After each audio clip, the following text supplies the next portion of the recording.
So if you've been training for any significant amount of time, then you will at some point have run into a plateau. Things have been progressing nicely, and then at some point the gains just stop coming. You stop seeing progress. You can't lift more than that weight, or you just can't seem to get the planche. That's me, by the way. You've hit a dead end, and it really sucks. What's going on? Have you hit your limit? Should you just give up? The answer to whether or not you should give up is, of course, a resounding no. Plateaus are not only normal, but may in fact be essential to your overall progress and gains.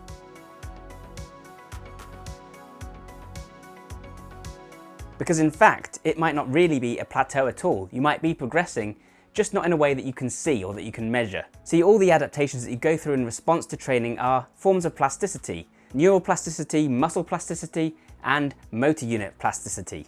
Neural plasticity is the ability for your brain to form new connections, and that can then help you to learn new skills. Motor unit plasticity is the ability of your peripheral nervous system to recruit more motor units in your muscles in accordance with those patterns in your brain, and thereby perform the movement more perfectly or with more power.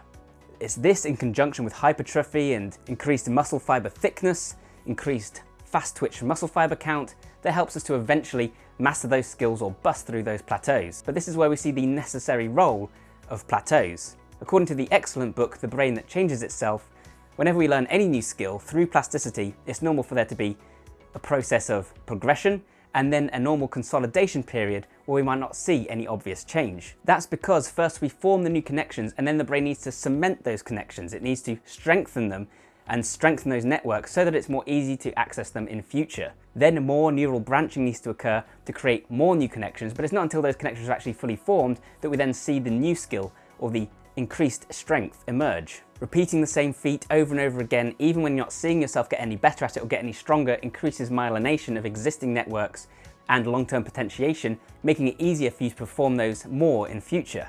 So in other words, progression isn't always linear. It doesn't matter if it's not a straight upwards curve. And this does ring true when I watch my 6-month-old girl, Emmy, develop a new skill such as rolling or crawling, which she hasn't quite mastered yet. At first, we'll see her get closer and closer. She'll roll more and more onto one side. She'll seemingly be this close to getting it, and then she'll stop, she'll plateau. She couldn't get that arm out of the way in the case of rolling, and she kept rolling onto it, and it looked like she wasn't going to get anywhere. Then one day, out of the blue, she did roll over, and now she does it all the time. And now she's building towards the next skill, which is crawling. And the same thing happens when I'm practicing my calisthenics. For ages it seems like nothing's going to happen, then click. Suddenly one day I perform the move for the very first time, and it's an amazing feeling. That amazing feeling, by the way, that's the release of chemicals that actually strengthen that connection even further. So what do we take from all this? First of all, don't give up. Even when you stop seeing progress, you're still actually improving. You just can't measure it. Keep at it, focus on those skills, keep greasing the groove. This could also make a case for supramaximal training, which is an awesome word which basically means tricking yourself or forcing yourself into performing movements or lifts that you otherwise wouldn't normally be able to. So in the case of planche, it might mean swinging your legs into that position and trying to hold yourself there for as long as possible. In the case of a 1-rep max, it might mean using heavy partials or slow negatives.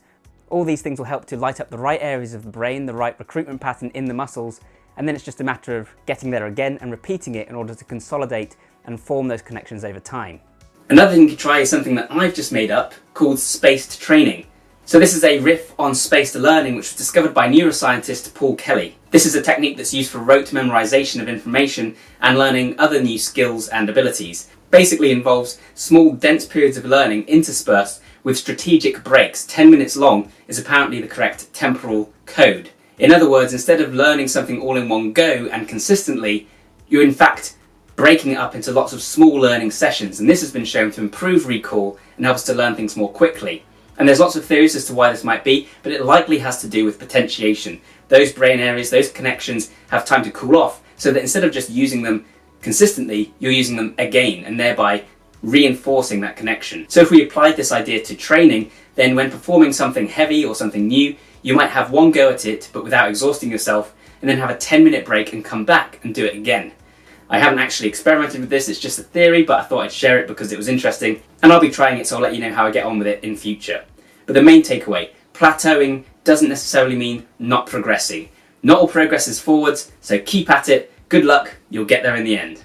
So thanks a ton for watching, guys. I hope you found this video useful and interesting. If you did, then please leave a like, please share it around. That helps me out immensely. I love this sort of thing because it combines my interests in the brain and neuroscience with fitness and training. Let me know if you have any other similar tips or any other areas that you'd like me to delve into in future videos. Got lots more on the way, As always, the Nightwing video is on the way soon. I'm going to be sharing my own training program, and we're on the way to 100 subscribers. When we finally get there, I'm going to be sharing hopefully some cool new announcements, some really interesting changes for the channel. So if that sounds good, then thanks a ton for watching, and I'll see you next time. Bye for now.